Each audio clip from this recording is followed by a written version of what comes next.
A revolução digital está mudando o mercado de trabalho a ponto de extinguir milhões de empregos.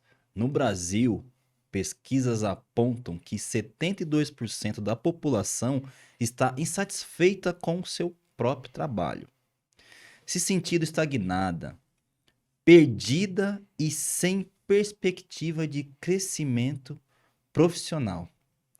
Se você também se sente assim, existe uma oportunidade real de mudar essa situação. Começa com você assistindo a esse episódio, que hoje eu trouxe um cara para lá de especial, fera no assunto tecnologia, e tudo isso está conectado. Essas frases aqui não são minhas. Essas frases, elas são do querido Fernando Barra. Tudo bem, Fernando? Tudo ótimo, Rafael. Um prazer estar aqui com você, participando desse bate-papo. Pô, prazer todo meu, prazer. O Fernando, ele já chegou aqui, gente, já contando aqui umas histórias aqui que a gente já falou, não, pera, conta isso aqui no podcast, Liga a cara, câmera. não queima a largada, não é?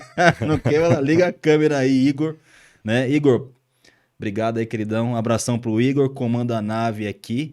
Deixa eu falar um pouquinho de quem é o Fernando, mas lógico que eu vou deixar ele se apresentar. Então, ó, Fernando Barra tem 25 anos de experiência em tecnologia e inovação, trabalhando em empresas como Cognos e IBM. Ele é fundador da Skill Place, professor na Link School of Business e autor do livro Meu Emprego Sumiu. Sumiu. Poxa, emprego sumiu. Mas olha, eu não vou começar como os outros podcasts perguntando do seu livro. Eu vou começar perguntando como é que você entrou nessa área da tecnologia, cara. O que que te fez brilhar os olhos? Conta um pouquinho da sua trajetória aí pra gente. Bom, legal. Eu praticamente só trabalhei com isso. Então, quando eu tinha 12 para 14 anos, a gente estava vivendo o boom do computador pessoal. Então, os computadores começaram primeiro dentro das empresas, Sim. aí anos 70, anos 80. Estamos falando de computador, nós estamos falando de uma geladeira, né? A gente fica pensando, o celular hoje é um computador com muito mais processamento. Aliás, numa palestra eu mostro uma foto, tem uns 8 homens carregando Um disco rígido. uma máquina com guincho, tudo. Uma foto de 1960, eles entregando uma parte de um computador para o Banco Bradesco. Quer dizer, nem era um computador. 1960. Era só unidade de armazenamento. Tem uns 8 disco homens rígido. carregando Sim. e descendo num caminhão essa parte. E essa unidade de armazenamento Sim. dá um computador da IBM, que vamos falar mais para frente, mas muitos anos depois eu nem imaginava, trabalhei lá. Em 1960, essa unidade de armazenamento, que era algo extremamente tecnológico, conseguia guardar o que a gente chama de 5 megabytes. 5 na época, Pra gente né? na época era uma imensidão Nossa, de dados. O que que eu vou fazer com 5 megabytes? Para quem está ouvindo a gente, que não é do ramo de tecnologia, estamos falando aí de uma foto de qualidade média, não pode ser nem Sim, de alta qualidade resolução. Verdade, verdade. Uma foto tem 5 megabytes. Hoje, um aparelho celular que cabe no bolso, com 256 gigas, caberiam 52 mil fotos dessa. Quer dizer, é um poder computacional maior do que Absurdo. aquele quando a NASA mandou um homem para a Lua. Muito maior. É muito rápido isso, hein? Muito E é muito curioso. E quando eu comecei, com 14 anos, a gente estava exatamente nesse boom, quando 2 ícones aí da indústria hoje, Steve Jobs, que já faleceu, e o Bill Gates, começaram a olhar para esse mercado e falar, todo mundo vai ter um computador em casa. Olha que loucura, Rafael, estamos em 2022, nos anos 90, 1990, se falava em que todo mundo talvez tivesse um computador em casa. E ter um computador em casa era um eletrodoméstico que ficava na sala ali, que você tinha o monitor, a torre, o Sim, teclado, ocupava um baita espaço. E eu me lembro como se fosse ontem, quando meu pai parcelou e comprou um computador desse a muito custo e chegou em casa com essa máquina. Tinha impressora ainda, ocupava metade da mesa da sala. Nossa, acabou a mesa, né? E aí eu pirei naquilo, comecei a mexer, logo ele me botou num curso, fiz, que na época, agora tá voltando, mas na época era muito forte, no ensino médio, colegial, eu fiz em processamento de dados. Processamento de dados. Então eu já saí como técnico, acabou o colegial, que foi outra coisa que meu pai se matou para conseguir pagar um entregar. esforço absurdo. Acabou, eu já consegui arrumar um emprego, porque aí você já era técnico, sabia programar. Você já ia pro CPD, né? Exatamente, Como diziam na programador época, né? júnior. E ali eu comecei minha carreira, depois paguei minha faculdade, foi indo. Que Então, legal. agora já tem aí, eu lancei esse livro em 2019, a gente já está aí com 27, 28 anos, sempre trabalhando na área de tecnologia. Poxa. Primeiro como programador, né? Uhum. Depois como analista de sistemas. Os primeiros 10 anos eu tive uma empresa própria, mas era quase que um autônomo. A gente desenvolvia, junto com um colega de faculdade, sistemas sobre encomenda. Já desenvolvia o sistema? Já. Mais ou menos meados Cara, isso era final de 90, a gente tava começando... Final de 90? Não, perdão. Final da década de 90, Final 98, da década de 99 90, ali. tá. Já chegando nos anos 2000. Isso, tava começando o boom da internet e o boom do e-commerce. Foi o primeiro grande boom que a gente pegou. Então, no Brasil estavam surgindo as primeiras lojas virtuais, a gente desenvolveu um sistema de loja virtual. Isso que todo mundo usa hoje, de entrar, comprar algo pela internet, carrinho de compra, passar o cartão, era algo extremamente novo para aquela época. Você não tinha. A primeira loja que a gente entregou, ainda não existia tecnologia de pagamento online. Então você fazia um contrato com as redes de pagamento, a Credit Card, na época, Cielo. Sim. A máquina chegava na sua casa e você tinha um contrato de venda por call center, que falava ligação, venda por telefone. Mesmo sendo uma loja de e-commerce, você era cadastrado como venda por telefone. O consumidor, na tela do site, colocava lá o número do cartão, a data de validade, tudo. Aí eu tinha uma pessoa que imprimia aquilo e digitava na maquininha para sair o recibo, colocava o CD junto e mandava para casa da pessoa. É até difícil de imaginar isso hoje, né? Então, assim, chegou uma época que a gente tinha uma base de dados com um monte de número de cartão, que hoje seria um crime. Olhando para a Lei Geral de Proteção de Dados hoje era um crime. Como assim? Tomaria como é que você multa, cuida disso aí, né? Então, hoje já existe tecnologia que você consumidor, coloca o seu número de cartão, nem vai para a loja, a administradora pega, processa o pagamento e só avisa a loja que foi tudo ok, o dinheiro está na conta. Então, não se assustem, mas em 98, 97, era extremamente caseiro. Era muito comum. E também tinha a questão, né, Fernando, é bem disruptivo isso que você está dizendo, porque tinha a questão da confiança, né, do consumidor em comprar online, né? Era um número bem menor, mas sabe que na época eu fui muito curioso. A gente chegou a fazer a gente fazia uma média de 60, 80 vendas por mês. Olha, que já era um número, 2 vendas por dia era um negócio assim. Hoje a gente faz isso por minuto, né? Sim. E a gente ficou no ar aí uns 5, 6 meses. E eu tive uma fraude. Foi uma coisa que da época me espantava. Porque eu falava, cara, era muito... Ao mesmo tempo que era muito recente, pouca gente tinha coragem e o hábito de comprar pela internet, ainda existia pouca fraude. Porque hoje todo mundo está acostumado a comprar, não exploravam isso, né? Não imaginavam que ia acontecer o que aconteceu hoje. E por ter esse processo de venda de call center, a responsabilidade era 100% do lojista. Então foi uma pessoa que pegou um cartão de alguém, passou, a gente mandou a compra. Foi muito inocente, na época foi uma compra grande, ele estava comprando 10, 15 CDs, não era comum, a pessoa comprava 1, 2. Sim. E a gente entregou, e aí passou um mês, a operadora cancelou o pagamento porque o dono do cartão disse que não reconhecia aquela compra, não tinha uma assinatura comum. E aí foi o prejuízo. Mas a gente ficou no ar mais ou menos 6 meses, depois a gente vendeu a loja. A loja foi vendida. A loja foi na época o Submarino, estava começando, e ele comprou algumas lojas por categorias. A gente era uma categoria de gospel, só vendia CDs da música gospel da época. Entendi. E aí a gente virou uma subcategoria dele, né? O Submarino na época. Na época era um gigante, era o maior que tinha. Era um monstro. E aí ele foi comprando um monte e consolidou ali. E, desse período, Quer dizer, você já veio assim, né? Toda a sua trajetória muito rápido como um empreendedor, não é? Foi. Aí eu fiquei ainda... A gente desenvolveu sistemas para a área seguradora, para os corretores. Então eu tive essa empresa aí quase os 10 primeiros anos da minha carreira. Sim. E aí depois eu saí e quis ir para o mercado corporativo, né? Então trabalhei primeiro na Cognos. A Cognos era uma empresa de business intelligence, de soluções analíticas e dados, uma empresa canadense, crescendo muito. Um ano que eu estava lá dentro, a IBM comprou mundialmente a Cognos, virou um produto da IBM. E aí você foi absorvido. E aí eu fui absorvido nessa compra, a gente deixou de ser funcionário. Numa sexta-feira a gente deixou de ser funcionário da Cognos, na segunda a gente já era... Dormiu como Cognos, levantou como IBM.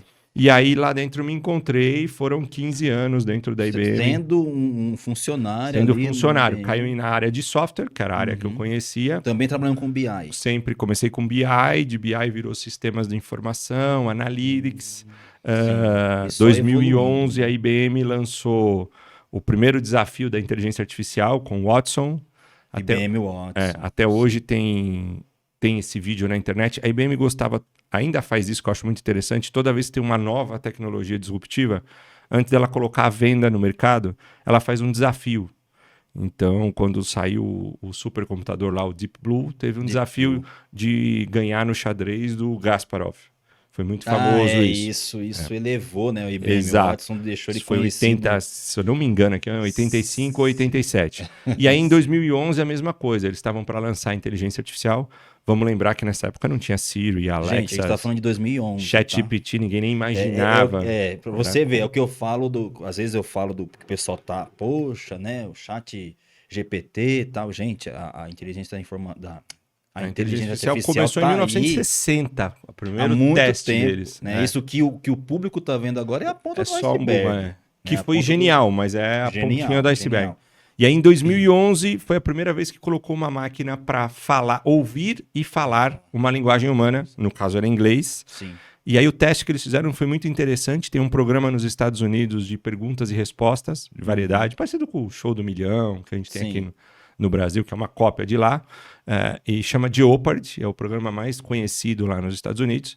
Pegaram os dois principais ganhadores do programa, o programa eles têm um prêmio de $1 milhão, Sim.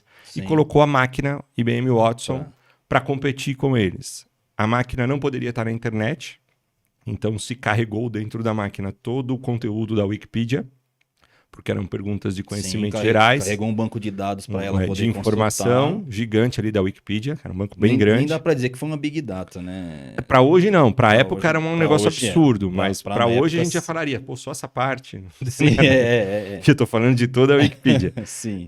Colocou um delay de resposta de 3 segundos, porque eles tinham que apertar um botão, né? Quando o apresentador fazia a pergunta, quem apertasse o botão respondia primeiro, um delay de 3 segundos.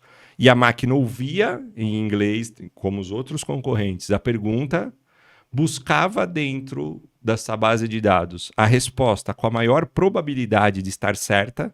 Geralmente ela tinha mais do que uma resposta, Sim. mas ela pegava aquela que tinha maior probabilidade e devolvia a resposta também em linguagem falada para o apresentador. Aí se o apresentador falasse resposta certa, ela ia lá, carimbava aquela com 100%, 100% e a ia máquina ganhando. ia pontuando. E ela, nesse caso, a máquina ia aprendendo ao longo do programa, porque se ela Que é errasse... machine learning, né? aí Exato. também, né? Se o apresentador falasse resposta errada, ela ignorava aquela resposta com a maior Sim, probabilidade, eliminaria. elimina, pega a próxima com a maior probabilidade e assim foi indo. Foram 3 dias do programa. Primeiro dia a máquina ficou em terceiro lugar, segundo dia a máquina ficou em segundo lugar e no terceiro dia a máquina vence o programa em primeiro lugar. Isso tem no YouTube, se você legal, buscar que IBM legal. Watson de Pô, Jeopardy, vamos buscar e deixar coloca isso no link, da fica bem descrição legal. aqui do vídeo. Vamos deixar é bem assim. curioso porque a gente está falando de 2011. Sim, sim. E ali foi o marco que a IBM falou, a tecnologia está validada, Sim. é possível criar uma máquina que ouve e fala linguagem humana, no caso inglês, isso só em inglês tinha Só em 2011. sim. E isso aqui pode virar negócio, mas ainda não tinha vendido como negócio. E aí de 2011 para frente, a IBM começou a produtizar e entregar o IBM Watson para o mercado. Lá para 2015, 2016, a gente começou a ter um primeiro caso aqui no Brasil com o Bradesco, que até hoje usa muito a Bia, que é a assistente virtual do Bradesco, faz muita propaganda em cima dela. Sim. Foi construída... A Bia veio em cima do Veio em cima do IBM Watson. Foi a primeira vez que o Watson, a linguagem de inteligência artificial da IBM, aprendeu português. O Bradesco patrocinou só, esse que projeto. legal, Primeiro teve que que ensinar português para a máquina, para depois ensinar os produtos financeiros, para aí sim entregar esse serviço que também passou... processo, né? É um processo. E aí- para você, né? Para você ver como que a máquina aprende, né? é. O conceito é muito parecido com o aprendizado humano, Rafa. Sim. Só tem 2 formas que você aprende: pelo exemplo e pela experiência. O que significa isso? Pelo exemplo, é o seu pai falando, ó, não coloca o dedo na tomada, Rafael, que dá choque. Você recebeu essa informação, você confia na fonte, Sim. aprendeu, não vai colocar o dedo na tomada, vida que segue. Sim. Pelo exemplo, pela experiência, perdão, você coloca. não recebeu a informação ou recebeu e ignorou porque não confia na fonte, coloca o dedo na tomada, todo mundo que está ouvindo, a gente já sabe o que vai acontecer, aprende e não coloca mais. Sim. A máquina é a mesma coisa. Então, quando a gente carregou o histórico da Wikipedia para dentro do IBM Watson, ele aprendeu pelo exemplo. Chegou um monte de informação. À medida que ele foi respondendo e o apresentador foi interagindo Sim. com a máquina, falando resposta certa, resposta errada, ele foi reaprendendo ou otimizando esse aprendizado e ficando mais inteligente. Então, é pelo exemplo e pela experiência. Se a gente... Vamos voltar para a conversa aí, mas se a gente correu, dar um zoom para frente, sair de 2011 e vir para 2022, quando a OpenAI lançou o ChatGPT em novembro, o que muita gente não sabe é que a OpenAI já tinha um algoritmo de inteligência artificial, que era o GPT-3. Ele só não chamava ChatGPT, ele chamava GPT-3. E a forma de utilizar ele era um programador, via um método que a gente chama de API, construir um sistema que chamava o GPT, mandava uma pergunta e ele tinha uma resposta. Sim. Então isso já funcionava. Até que eles tiveram a brilhante ideia de falar, poxa, só programador usa. O que é que todo mundo usa? Ferramenta de chat. WhatsApp, Messenger, são as ferramentas mais utilizadas no mundo. Mesmo no asiático, na China, você tem o WeChat, que é o mesmo conceito. Sim, sim. Uma tela em branco, eu escrevo, outra pessoa escreve e a gente faz esse processo de chat. Por que a gente não cria uma tela para o GPT, lança a versão 3.5 do GPT e coloca essa tela? E aí, ao invés de eles usarem só a Wikipedia, eles pegaram uma quantidade absurda de informações da internet, carregaram para dentro do GPT, e aí criaram a versão 3.5, ela vai até 2021. 2021, né? Setembro de 2021. Exato. Colocaram essa tela de chat e lançaram o produto com o nome que a gente conhece hoje, ChatGPT. O que aconteceu com isso? Uma infinidade de pessoas que jamais poderiam usar a inteligência artificial começaram a utilizar porque conhece essa interface de chat. Sim, sim. Já está todo mundo familiarizado. Exato. E aí, em 2 meses, foi o boom, 4 meses, mais de 100 milhões de usuários. Se a inteligência artificial só aprende por 2 formas, a primeira foi carregado dado até setembro de 2021. A segunda, que deixou esse produto brilhante, é que ele teve 100 milhões de usuários fazendo inúmeras perguntas o tempo inteiro e falando, tá certo, tá errado, e ele reaprendendo. Por isso que a versão 4.0, meu amigo que está ouvindo a gente, é paga. Ela é muito mais inteligente do que a 3.5. E já está conectada à internet e agora a internet. Mas quem criou essa versão 4.0 tão inteligente fui eu, foi você. Sim, foi você que está ouvindo a gente que usou o ChatGPT. Não tem almoço gratuito que eu falo. Tem. Então, é no um final, aprendizado de máquina. No final, a nossa interação treinou esta ferramenta. Para você ver. Agora é interessante, voltando aqui um pouquinho na questão do IBM Watson, tem um livro do Daniel Kahneman, que é o Ruídos, uma falha no julgamento humano. Esse livro mostra, Fernandão, o seguinte, que juízes, né, ele analisa decisões judiciais norte-americanas, tá?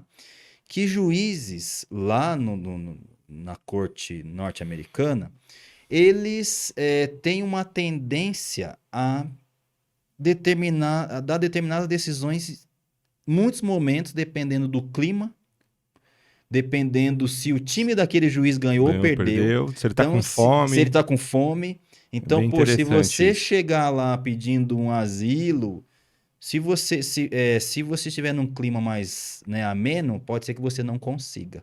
Se for um inverno rigoroso, pode ser que você consiga. Se o time daquele juiz perdeu no domingo e ele tá lá, você não vai conseguir. Conectando isso, e a gente vê o IBM Watson sendo utilizado por diversos escritórios de advocacia, inclusive aqui no Brasil, né? Você acredita que a inteligência artificial, tudo que a gente já está vendo aqui, você acredita que ela pode ser um veículo para, por exemplo, dar essas decisões? Ela seria realmente imparcial como um juiz deveria ser? Perfeita, excelente pergunta. Eu não vou responder especificamente do IBM Watson, até porque eu Tá. não trabalho mais na IBM. Sim. Mas vou responder quanto ao algoritmo de inteligência artificial. Ok. E aí tanto faz se ele é o IBM Sim, Watson, sim. se é o Tanto Anthropic, faz, se é o sim. ChatGPT, Sim, se é o se é o Copilot. Copilot, etc e tal. A inteligência artificial, como eu falei, ela aprende por esses dois modelos, dados de exemplo, do histórico e a interação humana. Dependendo do caso, vamos pegar esse caso de juízes. Como eu vou carregar para dentro dessa inteligência artificial decisões de juízes de muitos tempos, ele vai trazer embutida neste exemplo de dado esse viés, esse bias que a gente chama. Sim, sim, Tá? sim.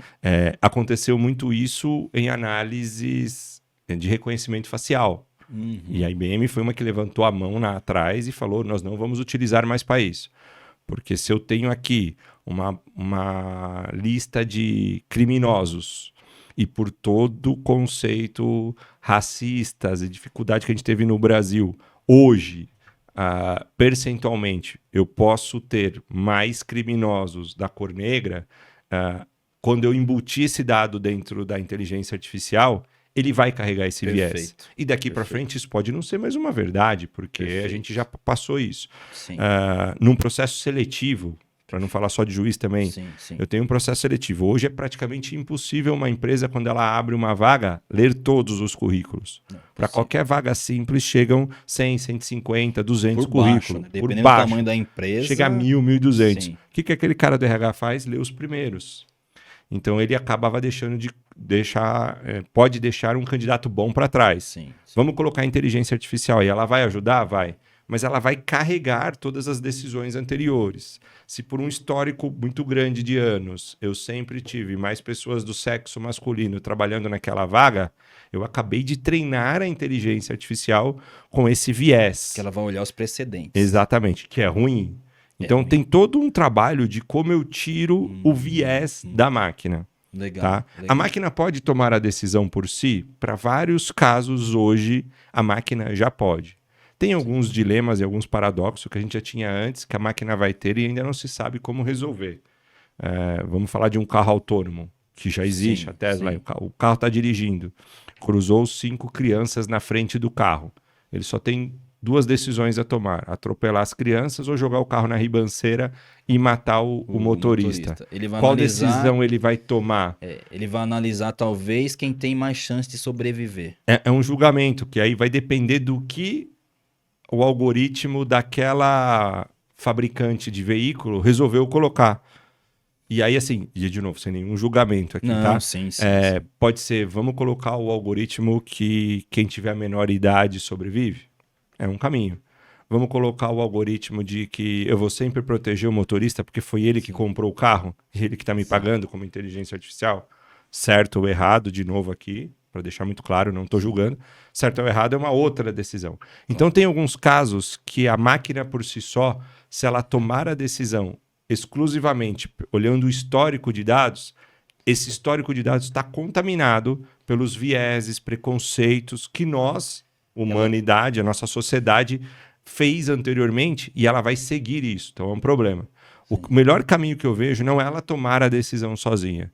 É ela ser um copiloto, é ela ser um ajudante da decisão. Ela trabalha lado a lado, não é a máquina trabalhando. Substituir, né? É o homem trabalhando com a máquina. E ela vai me trazer de uma forma muito mais rápida e de uma forma até muito mais justa uma decisão baseada em um histórico de dados. Ela vai explicar, deveria explicar essa decisão, e aí um humano em cima desse arcabouço de informação, aí ele passa a tomar a decisão de acordo com os preceitos morais da atualidade. Legal, ele vai ter até um parâmetro, né? Porque a inteligência artificial já peneirou aquilo para ele e falou, pera, e ela precisa ser reeducada também, porque senão ela vai cometer os mesmos erros. Exatamente. Essa é uma conversa super complexa. Sim, existe junto com a ONU uma comissão de direito e ética da inteligência artificial, que as grandes empresas de tecnologia, a IBM, a Apple, Facebook, Oracle,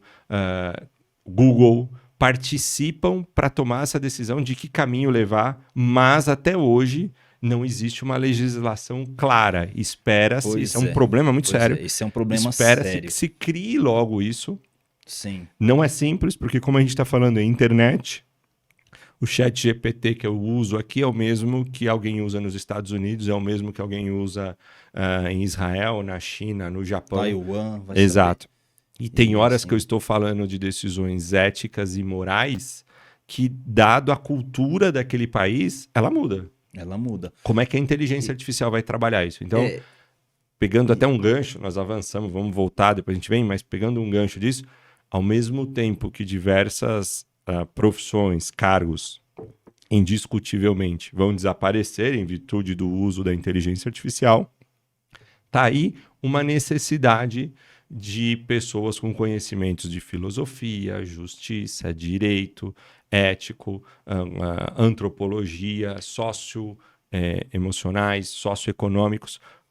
Nós vamos precisar de profissionais dessa área que vão ajudar a criar modelos de julgamento e de decisão para não enviesar a máquina. sim, e tem um detalhe, né? Assim, você falou de um ponto bem interessante que é a regulamentação disso tudo, né? O direito, ele, ainda mais aqui no Brasil, nós estamos aqui lutando Caminho, acho que... com a LGPD que acabou de chegar Exato, e todo mundo engatinhando ainda nem isso. entendeu como é que funciona.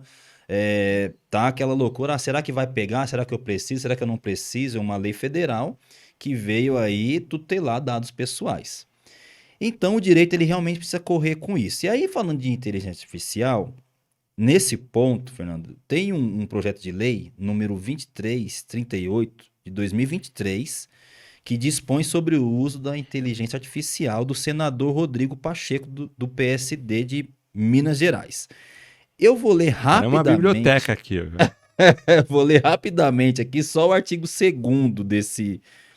O artigo 2º diz o seguinte: desenvolvimento, a implementação e uso de sistemas de inteligência artificial no Brasil tem como fundamentos a centralidade da pessoa humana, respeito aos direitos humanos e aos valores democráticos, o livre desenvolvimento da personalidade, a proteção ao meio ambiente e o desenvolvimento sustentável, a igualdade, não discriminação e assim vai.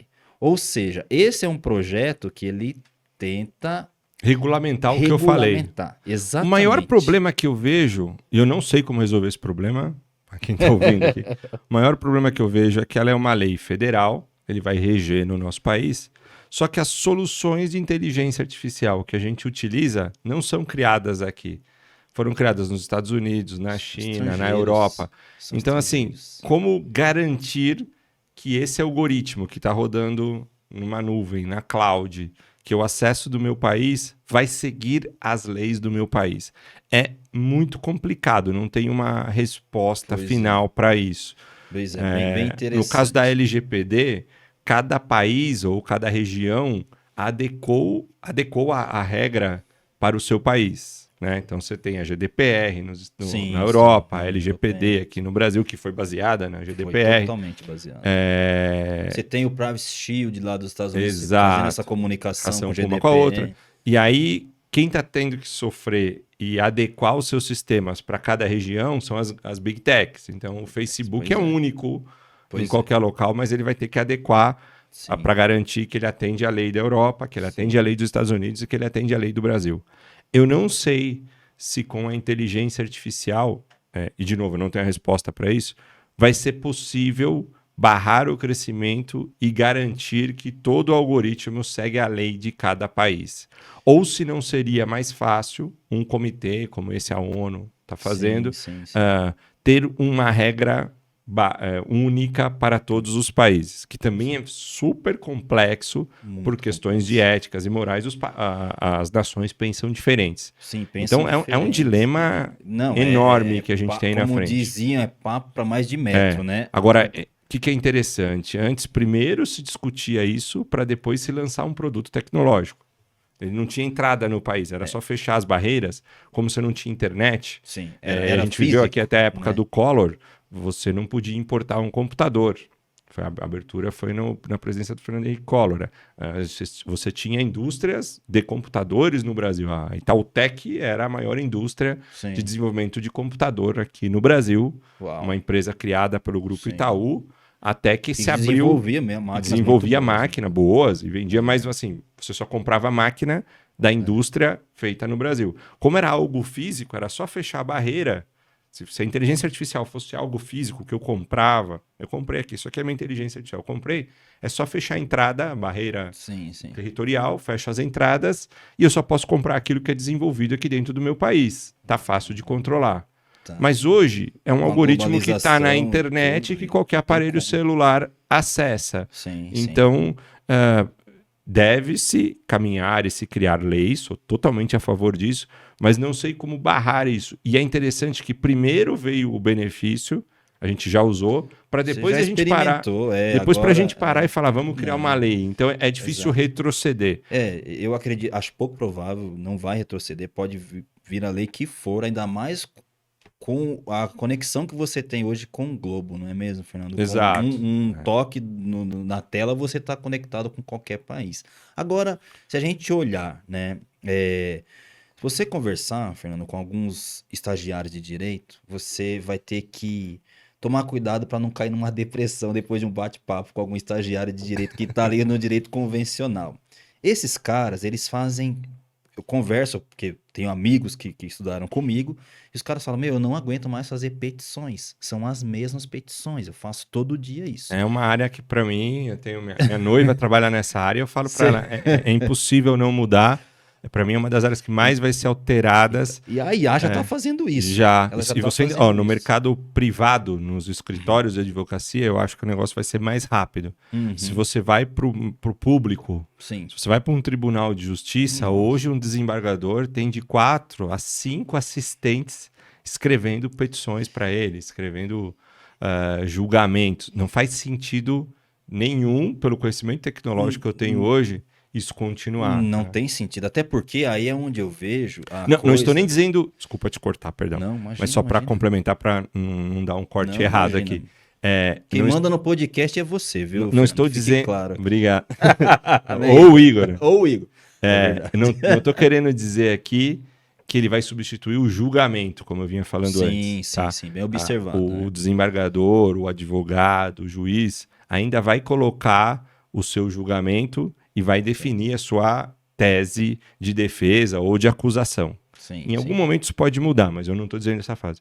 Eu estou dizendo o trabalho braçal, operacional e repetitivo, que é Esse escrever é o a ponto. peça. Esse é o ponto. Nada mais é do que uma escrita que segue um Sim. padrão e Pois que é. hoje a inteligência artificial, eu só poderia entrar ali e falar, o julgamento é culpado, inocente, eu estou acusando, eu estou defendendo, a minha tese é essa, escreva a peça. E a máquina Acabou. escreve a Vai peça escrever, perfeitamente. às vezes melhor do que um ser humano. Muitas Às vezes não, vezes. vai ser melhor. Esse trabalho, eu acredito Esse que ele vai ponto. ser Porque é o substituído muito repetitivo, rápido. né? É. E aí, Fernando? Escrita de diagnóstico também Sim, na área sim, médica. na área médica. Eu vou analisar aquele raio-x, aquele exame, a decisão, a análise é minha, do profissional, ele estudou para isso, precisamos desse cara, mas ele não precisa gastar tempo escrevendo. Pois é. Essa escrita pode sair automaticamente hoje. Agora conectando com o seu livro, né? Vamos falar um pouquinho do seu Vamos livro. lá. Quer dizer, esse cara que antes estava lá, que ele tinha um emprego para fazer essa petição inicial, fazer essa peça, e agora a IA faz isso, que você vai no supermercado e você tem o totem, você não precisa mais passar no caixa, até o próprio caixa te incentiva a utilizar o totem, né? Fala, ó, usa ali, passa você Vai lá, mesmo no código de base, então... E aí, antes de falar do seu livro, eu vou trazer aqui o artigo 7º da Constituição Federal, onde ele tem lá no seu inciso, deixa eu pegar aqui o inciso 27, que é o seguinte: o artigo 7º da Constituição é que protege os trabalhadores e tal. E tem aqui no inciso 27 o seguinte: proteção em face da automação na forma da lei. Vírgula na forma da lei. Esse é importante porque isso daqui é uma norma de eficácia contida, ou seja, precisa de uma legislação infraconstitucional para vedar essa automação. E visto que essa lei infraconstitucional não existe ainda, é possível afirmar, agora falando do seu livro, que o emprego sumiu, Fernando? Boa pergunta.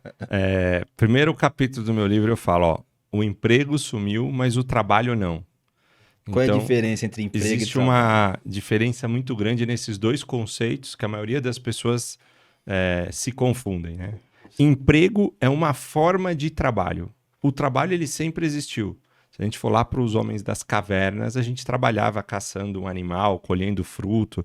Depois, na Revolução Agrícola, a gente trabalhou plantando. Na Revolução Industrial, século XVIII, surgiu-se as primeiras fábricas e surgiu-se os primeiros empregadores. O dono de uma máquina, de uma fábrica, que ia fazer uma produção em escala de um sapato, uma roupa, um chapéu, precisava de pessoas que ele chamou de empregados para operar aquela máquina. Essa pessoa tinha hora para entrar, hora para sair. O termo emprego e esse formato onde eu troco horas do meu dia por um salário surgiu no século XVIII, durante a Revolução Industrial. Até ali, a gente trabalhava pelo resultado do trabalho. Então, eu plantava aquilo que eu colhi, eu ia para a cidade, vendia ou trocava por outro alimento. Se o meu trabalho teve um bom êxito, eu vou receber muito. Se o meu trabalho teve um mau êxito, deu uma geada ou plantei errado, não cuidei da minha plantação, eu vou receber pouco. Até o século XVIII, e a gente pode falar aí desde 3.000 anos atrás, quase 5.000 anos, todo o trabalho foi feito para resolver um problema para alguém e você ser remunerado. Pode ser uma troca, não tinha dinheiro, a gente trocava um escambo, mas era assim, o resultado do meu trabalho, aquilo que eu fazia, eu era remunerado pela quantidade de atividades assertivas, corretas que eu fiz.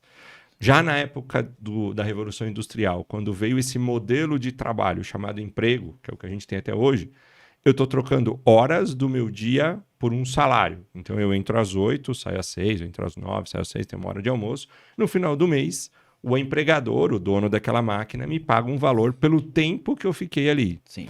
O resultado daquele trabalho vai virar lucro e quem fica com todo esse resultado é o dono da empresa, o empregador. Sim. Este modelo processual repetitivo, onde eu faço a mesma atividade, preenchendo uma petição, escrevendo um diagnóstico de um exame, numa linha de produção, apertando um botão. Este modelo, sem dúvida alguma, isso quando eu estudei, que eu cheguei à conclusão, esse modelo está em decadência e esse modelo vai sumir. As pessoas voltam a trabalhar, continuam resolvendo problemas. Sim. O trabalho não acaba, mas ele deixa de ser um emprego e você vai passar a trabalhar e receber pelo resultado do seu trabalho. Sim. Numa plataforma, então, como o Uber criou uma plataforma, as pessoas podem entrar e trabalhar, você vai ter uma plataforma onde um desenvolvedor de sistema, tempo, né? no seu tempo, e recebe pela atividade feita. No fundo, trabalhar significa resolver um problema para outra pessoa. Essa pessoa pode ser meu cliente, pode ser meu colega de trabalho, pode ser o meu chefe. Sim. Se eu estou trabalhando como empregado, autônomo, CLT, empreendedor, eu executo uma atividade que resolve um problema para um grupo de pessoas. Quanto mais complexo for esse problema e quanto menos pessoas sabem resolver, mais eu posso cobrar. Lei da demanda e oferta. Sim. Quanto mais simples for você resolver esse problema... mais especialista. Exato. É mais simples resolver. Tem muita gente que sabe, tem muita oferta no mercado, menos eu vou cobrar. Então, este processo ele continua. E como é que eu resolvo o problema para alguém? Com as minhas habilidades. Algumas dessas habilidades são dons. Então, eu tenho habilidades diferentes das suas, diferentes do Igor. Cada um tem uma habilidade diferente. E outras habilidades eu vou desenvolvê-las estudando, fazendo cursos ao longo da minha vida. Então, também é uma outra parte do autoconhecimento que a pessoa perdeu. A gente só pensa no diploma. Neste novo modelo, quanto mais habilidades eu tiver e souber utilizar essas habilidades para resolver problemas, mais problemas eu resolvo, mais eu vou ganhar. Agora, Fernando, então, o emprego some, o trabalho continua. O trabalho continua. Legal. Com a pandemia, a gente, apesar de, infelizmente, tudo que causou, né, para nós aqui, a nossa geração, infelizmente, passou, quer dizer, viu isso, né? Mas passamos por isso. Graças a Deus. Graças a Deus. É possível afirmar, porque veja, quando esse profissional ele teve que ir para casa, ele teve que ir para o home office, ele teve que ir, e lá ele viu que ele tinha ferramentas tecnológicas que, poxa, eu estava vendendo o meu tempo, né? E hoje eu estou vendo que eu posso fazer isso aqui de casa, aqui da minha casa. Dá para afirmar que houve uma certa debandada de empregados? Houve uma aceleração no questionamento do modelo de trabalho, indiscutivelmente. Legal. E aí isso passa por todo um processo. A gente já estava acostumado com aquele modelo. Então, se a gente parar para pensar hoje, Rafa, é até meio burro, ridículo.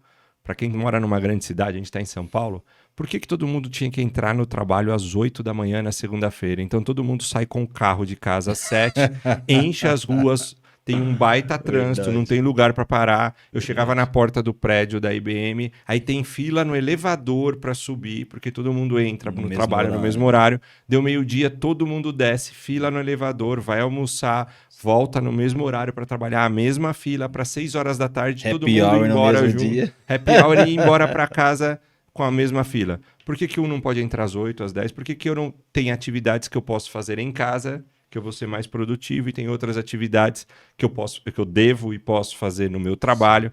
Então, não tinha essa discussão. O primeiro momento da pandemia, ele começou a trazer para a nossa consciência que seria possível trabalhar num outro modelo que sequer a gente estava pensando. Talvez, de forma alguma, eu acho que a pandemia foi boa. Não, seria um absurdo falar isso. Também acho que não. Mas se nós não tivéssemos passado pela pandemia, talvez a gente não questionasse o modelo. E aí, um ponto curioso aqui, que eu coloco no livro, para entender isso, eu fui olhar as outras revoluções. É um processo cíclico. O homem descobre uma tecnologia, essa tecnologia nada mais faz do que substituir uma atividade humana. Então, descobrimos o fogo, uma baita tecnologia que a gente usa até hoje. O primeiro uso do fogo foi encurralar animais em determinadas áreas. Eu colocava fogo numa área, encurralava os animais, não precisava sair correndo para caçar. Já pegava ele ali e acabei de inventar também a churrascaria, que era algo muito legal. Antes não tinha. Quando o homem entende como é que funciona esse processo de caçar com o fogo, de dominar outras espécies com o fogo, encurralar elas, e ele entende que para uma tocha ele passa de um para o outro, ele dissemina esse uso da tecnologia. Quando a tecnologia está muito disseminada, a gente colocou fogo em tanto lugar que não tinha mais animal para caçar, nem fruto para colher. Aí dá uma crise e a gente para e fala, precisamos reinventar a forma de trabalhar. E fomos trabalhar plantando, é onde vem a Revolução Agrícola. Na Revolução Agrícola, a gente começa a colocar a tecnologia de novo. Coloca uma pá, coloca uma enxada. Pô, por que a gente não cria um trator? Por que a gente não cria uma máquina? De repente, de tanta tecnologia de máquina... Um martelo, né? O martelo é uma tecnologia gigante. Também, né? Com tanta tecnologia aí, a gente leva isso para dentro de um negócio chamado cidade e fábrica, e a gente para e reinventa a forma de trabalhar de novo. Não é mais como um agricultor, agora eu trabalho como empregado dentro de uma indústria. Essa máquina já foi mecânica, elétrica, vapor. Essa máquina virou um computador, como a gente falou aqui, que 8 pessoas carregavam. Essa máquina virou um celular. Da máquina a gente foi para o software, do software para a internet, ChatGPT. A gente está no meio de uma revolução reinventando a forma de trabalhar de novo. E a cada ciclo desse de disseminação de tecnologia, gera uma crise. Então, sem dúvida, a pandemia foi uma das crises que acelerou a gente parar e falar, peraí, estamos fazendo tudo igual do mesmo jeito? Não preciso trabalhar daquela forma, existem outras formas de trabalho. E aí gerou o questionamento. E aí, como ela foi uma forma muito enfática, todo mundo foi para casa, todo mundo teve que fazer home office. O primeiro questionamento foi muito forte. Esse é o melhor caminho. Não preciso trabalhar mais numa empresa. Nunca mais aquele trânsito. Nunca mais eu vou sair, vou ficar em casa. Verdade. E aí, agora, amenizando, voltando, a gente começa a entender que é nem tanto ao céu, nem tanto ao inferno. Eu preciso encontrar um meio caminho. Então, assim, indiscutivelmente, a pandemia acelerou e trouxe consciência para a gente discutir esse modelo. Qual será esse modelo? Ele ainda está em discussão.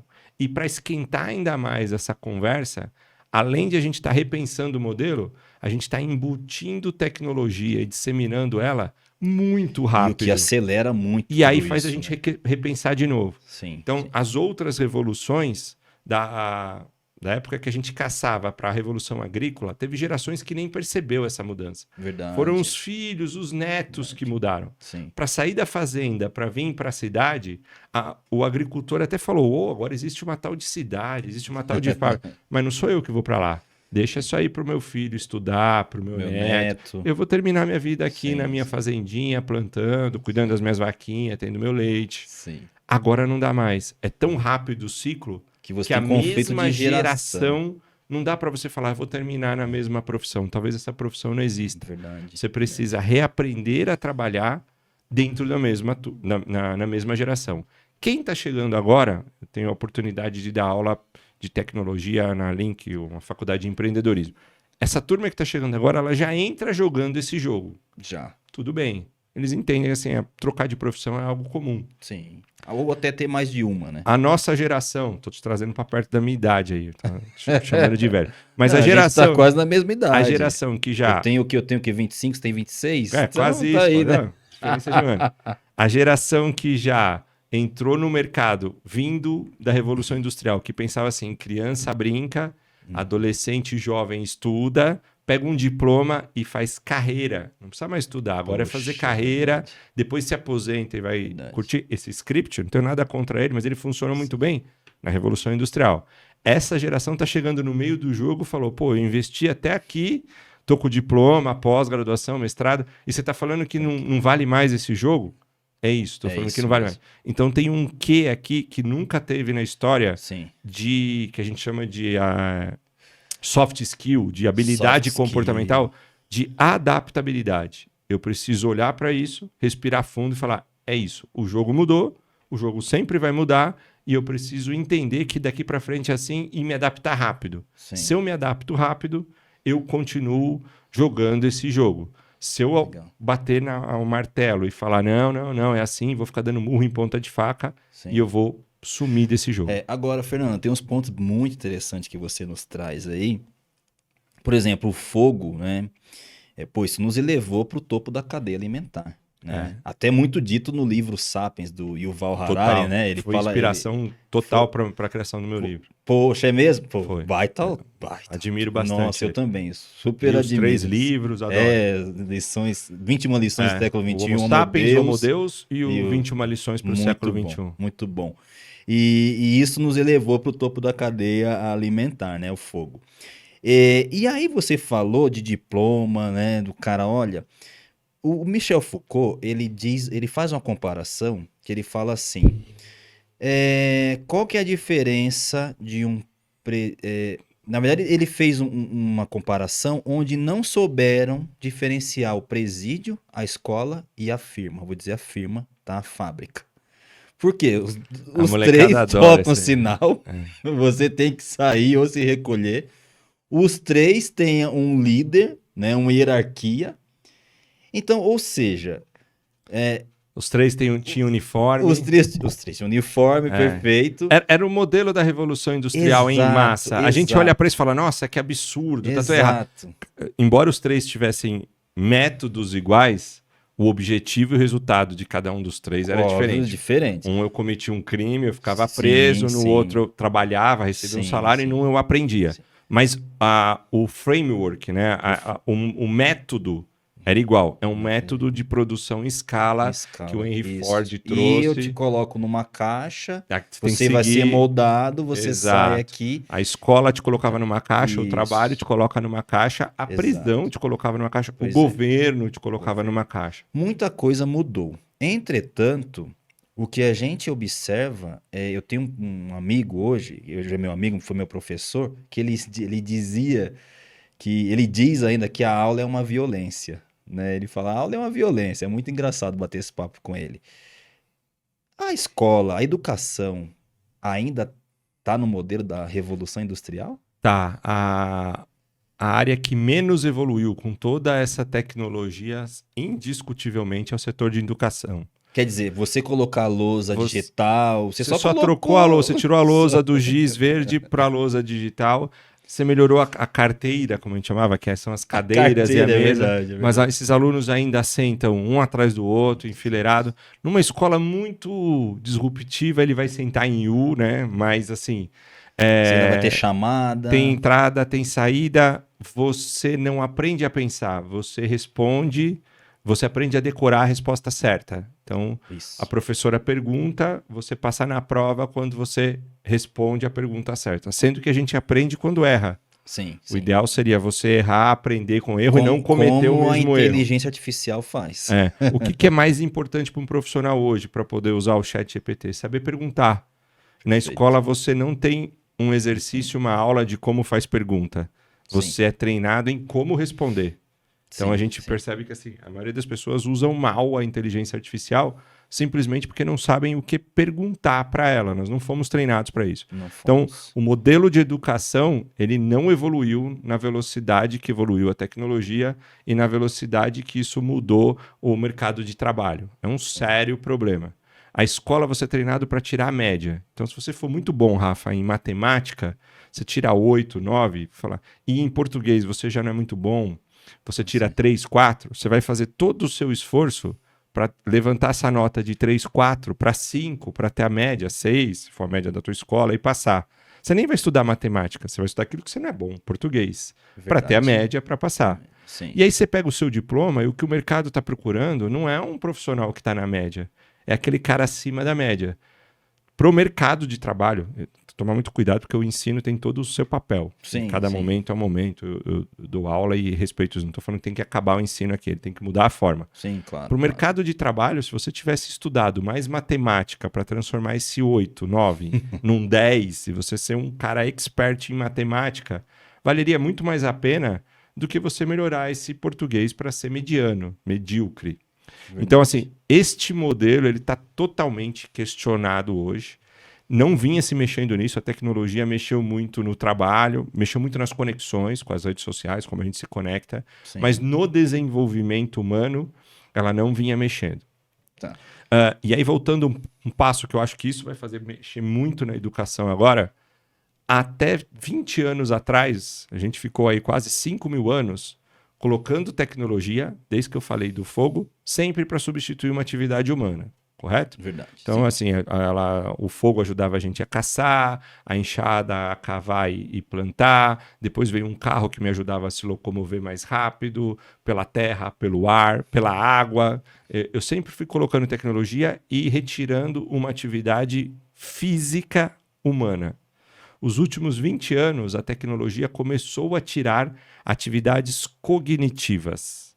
Então, voltando aqui, quando a gente falou lá para 2011, uma fala, um pensamento, são atividades cognitivas. E a gente não tinha percebido que a tecnologia também substitui esse tipo de atividade. É muito novo para nós, a gente está aprendendo agora. Quando isso chega agora, indiscutivelmente, a gente tem que rever o modelo de educação. Então, eu acho que assim, desta onda, e aí agora estou entrando aqui num lado que eu gosto muito, chamado futurismo, mas futurismo a gente acerta e erra. Nesta onda de revolução tecnológica, eu acho que vai ser impossível não se rever o modelo de educação. Porque quem já terminou essa escola, esse diploma, vai precisar de educação, porque o jogo mudou, como a gente falou aqui. Sim, sim. Então, assim, é por isso que eu também tenho investido na Skill Place, minha startup, que é focada em educação corporativa. Então, para quem já está formado, está trabalhando, vai precisar reaprender novas habilidades, senão esse cara está fora do mercado, o emprego vai sumir, como levanta a bandeira. Sim. E para quem está entrando no ensino fundamental, médio, o ensino estrutural, desde do básico até uma faculdade, também o modelo vai mudar, não dá mais para ensinar ele uma decoreba que a máquina faz. Qual vai ser esse novo modelo? Também tenho dúvidas, assim como a gente discute qual o trabalho. Sim. Mas que ele precisa ser rapidamente adaptado, precisa. Algumas escolas já estão fazendo isso e trazendo bons êxitos, mas ainda são iniciativas muito pontuais perto de tudo que a gente precisa ver. Porque, Fernandão, assim, você observa que aquele profissional, ele já... Porque a nossa educação, ela é assim mesmo, voltada para o... Eu vou acabar derrubando esse microfone aqui, porque toda hora eu mexo, ele está quase caindo. É meio que como você se comporta na sala de aula, você vai se comportar na empresa. Sim, né? Você é formado ali. Você é formado para... E aí você pega uma startup como a sua, que quer melhorar esse profissional, porque esse cara veio dessa escola, ele veio dessa academia. Na academia ele é assim, né? Então lá ele está desaprendendo e aprendendo Outra novo vez. outra vez. Que gera um baita impacto pra ele. Fala, Nossa. pô, que me ensinaram tá errado. Vamos aprender de novo. Ele não tá preparado pra aprender de novo. Então tem toda uma Fernando, discussão aí. para você, eu trabalho com segurança da informação e proteção de dados nas empresas. E o ponto que a gente mais sofre é na conscientização desse profissional, de como esse cara vai aprender. E aí vem a minha pergunta para você. Você acha que essa mudança, esse novo comportamento dentro de uma organização, você acha que a gamificação é o caminho para trazer esse profissional, para trazer a coisa, eu vou falar assim, vai, uma gincana envolve mais esse cara, deixa a coisa mais leve, para ele aprender e não decorar? Ela é uma ferramenta para te engajar novamente nos estudos. Então, e aí é mais até para a geração nova, que joga o Sim, tempo todo. Eu acho que embutir gamificação vai engajar e te ajuda. Mas eu preciso de outras ferramentas. Microlearning. Então, assim, ninguém mais quer ficar sentado assistindo um vídeo de 2 horas. não. Ele quer assistir Rápido, pílulas de objetivo. conhecimento rápida e objetivas de 5, 10 minutos no máximo. Né? Se puder ser microlearnings de 1 minuto no modelo do TikTok, olha como ele é viciante, funciona melhor. Então também precisa ter isso.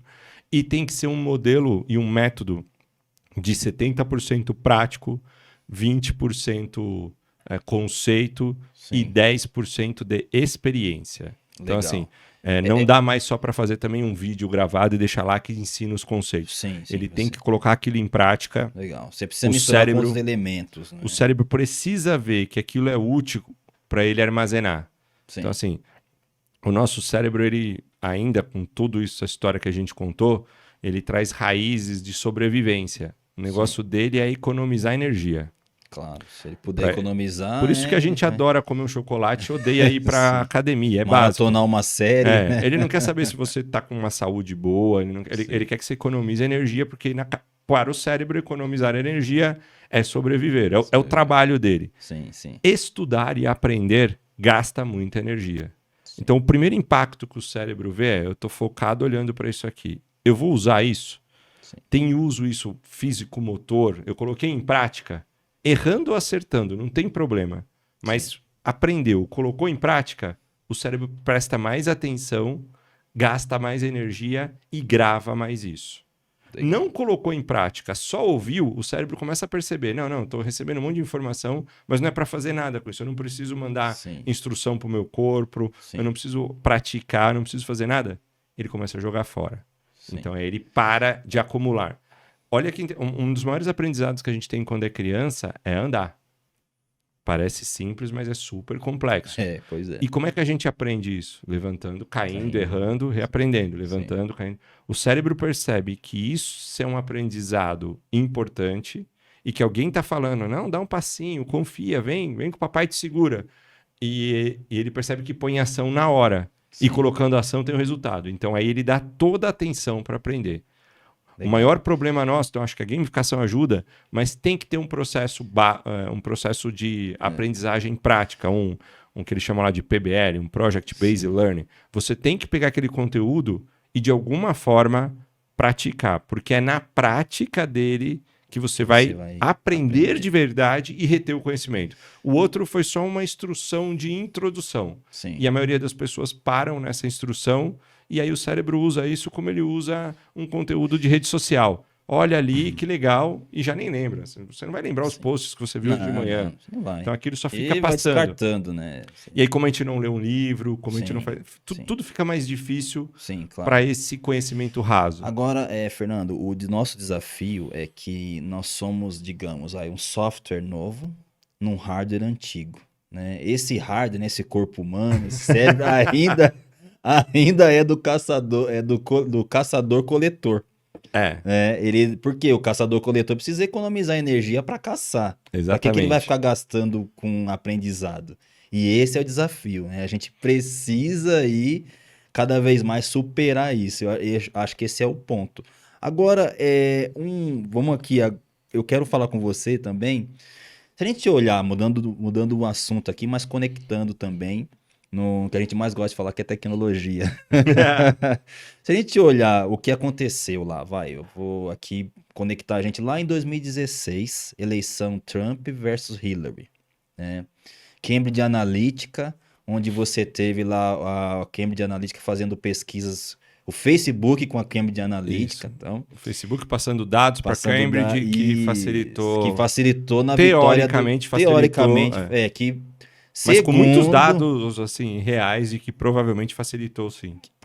porque eu coloquei no feed do Facebook daquela pessoa, do amigo do amigo do amigo, informações pró-Trump e contra Hillary, Isso, né? é. Então, eu entendi que o algoritmo ele poderia ser a Me favor, ajudar a me disseminar. ajudar e disseminar. Indiscutivelmente. E aí, conectando isso, Fernando, hoje, o que você tem no seu feed é realmente aquilo que mais te agrada e quase que você não se conecta com o novo, quase que você não aprende, que é isso que a gente está falando, do aprendizado. O algoritmo está nos manipulando? Na minha opinião, tá? O algoritmo em si é algo benéfico. Não o algoritmo de rede social, o algoritmo como um todo. Uhum. Foi o algoritmo que me fez te mandar uma mensagem e falar, eu chego às 14h05, Sim. tem trânsito. Sim. Então, o algoritmo me ajuda no trânsito. O algoritmo me indica as séries interessantes para assistir na Sim. Netflix. O algoritmo me indica algumas músicas bem legais, ora não, ora sim, mas no Spotify. Então, assim, incluir tecnologia para indicar, curar e filtrar informação, na minha opinião, ainda é algo válido. O uso em excesso causa polarização. Então, um algoritmo dentro da rede social, que ele não é claro, e eu não tive um desenvolvimento de uma habilidade comportamental, que eu julgo ser uma das mais importantes hoje, Sim. depois do aprendizado contínuo, que é o pensamento crítico. Uhum. Eu preciso, independente de usar qualquer tecnologia, ter clareza dos meus valores, dos meus propósitos e olhar para aquilo e falar, isso é bom ou isso é ruim. As pessoas não têm pensamento crítico. Então, nesse sentido, o algoritmo polariza demais. Sim. Olha só, você pegou o caso do Cambridge, Trump e da da Hillary, Hillary. porque é um caso aberto, tem Sim, série sim. dele lá na Netflix, a Cambridge Sim.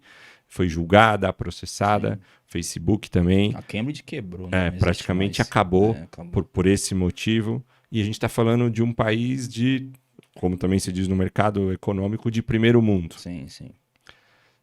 Passados alguns anos, e esse caso foi tão interessante porque o Trump ganhou as eleições, depois ele tentou fazer a mesma coisa e o algoritmo estava mais avançado ainda, então polarizou mais.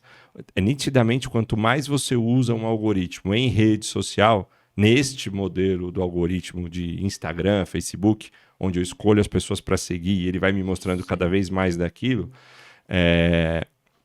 quando chegou às outras eleições com Biden, o algoritmo tinha polarizado muito mais. Então, tinha quem gosta do Trump, quem odeia o Biden, e quem gosta do Biden e odeia o Trump. Sim. Porque eu olho para aquilo, todo mundo que eu sigo também só pensa daquele jeito. Perfeito. Quando eu encontro alguém que pensa diferente, eu falo, você tá louco, o mundo é assim. Sim. Essa é a regra do algoritmo. E logo após as eleições, que foi extremamente acirrada, né? Porque quando polariza, fica só 2 e aí fica 50-50. O algoritmo ajuda até a dividir o isso. Ame ou odeia, né? Não tem meio termo. Não tem meio termo. Aí o algoritmo entendeu isso e dividiu. Acabou a eleição e a gente teve a invasão no Capitólio, toda aquela confusão.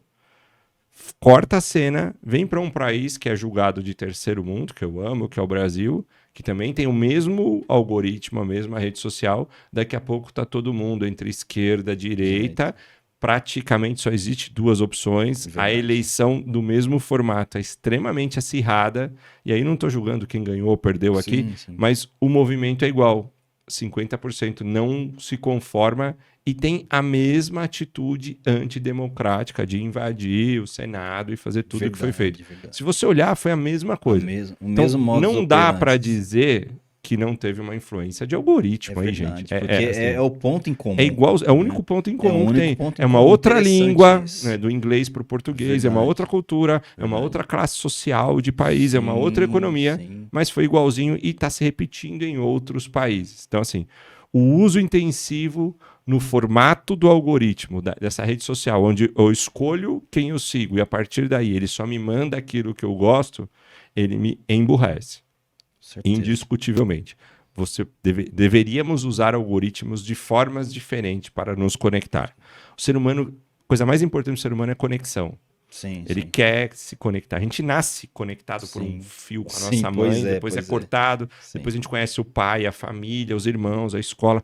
A gente vive em conexão. Aliás, a raça humana só chegou até aqui e dominou as outras raças porque ela sabe se conectar Exato. em E se conjunto. Porque comunicar. um homem sozinho não faz nada, mas um Pois grupo de homens Sim, sim. domina não é sobre a o mundo. inteligência que nos trouxe aqui, é a É comunicação. a comunicação, é a conexão, né? A facilidade de se É, organizar. exatamente. Né? É isso, a gente é imbatível. Sim. Então, a rede social é uma tecnologia que traz facilidades para essa comunicação. Verdade. Só que ela emburrece essa comunicação quando eu não tenho empatia, quando eu não tenho pensamento crítico, quando eu não consigo ouvir alguém que pensa diferente, concordar Sim. e discordar, argumentar. Verdade. Então, assim, eu acho que a gente põe muito a culpa no algoritmo Sim. e ele só potencializou a falta que o ser humano tem, que a sociedade tem. A falta de empatia, a falta de pensamento crítico. Verdade. Precisa mudar esse algoritmo? Indiscutivelmente, porque senão a gente não vai aprender a ter o resto. Verdade. Mas em Mas paralelo, ele só está entregando o mesmo que é o ser humano. potencializou. Né? Verdade. Em paralelo, a gente precisa desenvolver. E aí, voltando para a educação, tá aí coisas que são fundamentais. Eu não sei mais o que desenvolver da área técnica, porque Sim. tecnologia muda toda hora. Eu não sei se eu vou ser programador, se eu vou ser engenheiro, dentista, advogado, youtuber, gamer. Cada hora é uma profissão que vale. Sim. Eu concordo, é difícil. As habilidades comportamentais não estão mudando e são essenciais para qualquer profissão. Então, Perfeito. eu estudaria ao máximo isso. Oh, legal. Fernando, dá vontade de ficar falando aqui contigo papo foi por um dia, né?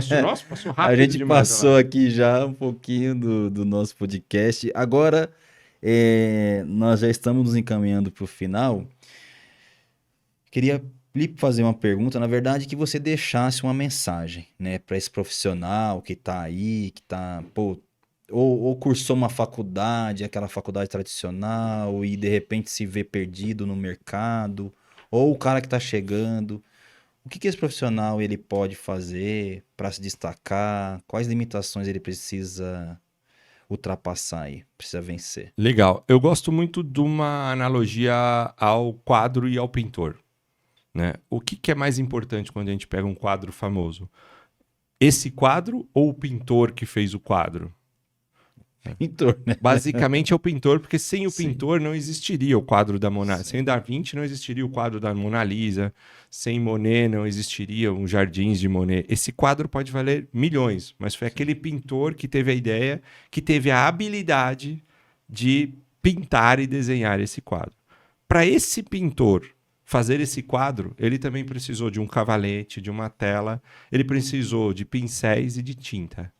Se o pincel e a tinta for ruim, se ele não evoluir esse pincel, essa tinta, ele pode ser um pintor excelente. O quadro não vai ficar bom. Sim, sim. Tá? Se ele não desenvolver a habilidade de pintar ali também, ele pode ser um baita pintor. O quadro não vai ficar bom. O quadro não tem valor. Sim. Tá? Se a gente pegar essa mesma história e trocar o pintor por qualquer profissão, pode ser um dentista, um engenheiro, um advogado, como a gente falou aqui, um programador. Sim. Você é o pintor. O quadro é o resultado do seu trabalho. Se esse resultado de trabalho resolve um problema para alguém, ele tem valor, como a gente falou aqui. Sim, Pode ter sim. mais valor, pode ter menos valor. O pincel e a tinta são as ferramentas tecnológicas. Você precisa das ferramentas tecnológicas para desenvolver o melhor quadro. Não tem mais aquela história de tecnologia para aqueles nerds e eu não mexo com isso. É verdade. Agora a gente tem quem cria tecnologia, que são esses nerds que gostam, que estudam, Sim. estudam exatas, fazem uma faculdade de ciência da tecnologia e assim por diante. E você tem quem usa a tecnologia. Sim. Então, sim. ou você usa ou você cria. Estude. Entenda e aperfeiçoe o seu pincel, sua tinta, que vai ser o ChatGPT, que vai ser as habilidades técnicas e comportamentais. Desenvolva as duas. O pincel e a tinta aqui também é o pensamento crítico, a adaptabilidade, a comunicação. Perfeito. Desenvolva isso, que o seu trabalho não vai sumir. Você vai continuar precisando do pintor. Só que a forma como ele pinta aquele quadro muda. Vai continuar precisando do advogado, como a gente falou. Sim, A forma como ele vai escrever uma petição e acusar ou defender alguém, indiscutivelmente muda. Vai continuar precisando do engenheiro. A forma como ele vai construir os prédios ou criar seus cálculos mudam. Vai continuar precisando do programador, que era uma profissão que eu falava que não tinha fim. Hoje o ChatGPT escreve muito bem código. Vai precisar continuar do programador. A forma dele escrever esse código muda. Então, olhe para a tecnologia sempre como uma ferramenta, como o seu pincel e a sua tinta. Estude ao máximo, tenha essa habilidade comportamental de entender que você vai precisar estudar o tempo todo e entender que aquilo é só uma ferramenta que, com as suas habilidades, você resolve um problema para alguém. Você está resolvendo um problema. Se você que ouviu a gente até aqui, de alguma forma, o Rafa e eu, te ajudou a entender um caminho da tua profissão, a entender como continuar relevante no mercado de trabalho, eu resolvi um problema para você. Esse podcast valeu e a gente trabalhou. Se não foi um baita papo super agradável com o Rafa, mas não é um trabalho. A gente só se ocupou. Sim. Então, sempre tenha em foco isso. O seu trabalho vai continuar se ele serve para o outro. A gente não trabalha para si, a gente trabalha para o outro resolvendo o problema. E aí, quando a gente é útil para o outro, a gente é remunerado por isso. Muito legal, gente, muito legal. Fernando Barra, muito obrigado pela sua presença, querido. Obrigado por essa baita aula que você nos deu aqui, viu? Muito obrigado mesmo. Fica o convite para voltar, tá? Com certeza. Por favor, volte mais vezes. Essa mesinha, esse microfone aqui, eu adoro. Né? Bater esse papo sempre é bom. Pessoal, então é isso. Esse aqui foi o episódio do Pode Acessar. Qual que é o episódio que nós estamos, Igor? 13º? 13º? Eu pergunto pro Igor, porque ele que comanda aqui. Então, gente, esse aqui foi o 13º episódio do Pode Acessar. E eu te vejo na próxima. Até lá. Tchau. Fui.